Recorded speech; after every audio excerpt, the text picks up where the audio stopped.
सरपंच संतोष देशमुख यांची हत्या झाल्यानंतर बीड हे फक्त बीड इतकं मर्यादित नाही राहिलं। आता बीडचं गुन्हेगारी आणि राजकारण हळूहळू मिर्झापूरसारखं सोंग घेते।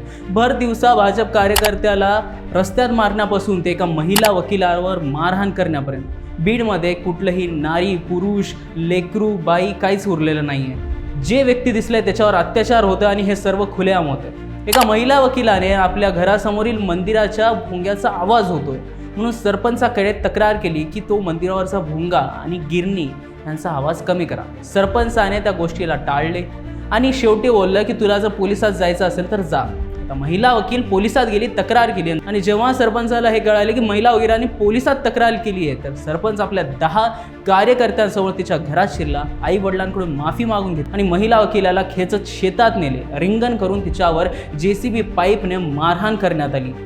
त्या महिला वकिलाची पाठ काळी निळी झाली, तिच्या अंगावर कित्येक घाव झाले आणि तो प्रत्येक घाव बीडच्या क्रूरतेला ओरडू सांगत होता। आज बीडमध्ये जे काही चाललंय ते न्याय आणि व्यवस्थेच्या मध्ये चाललंय।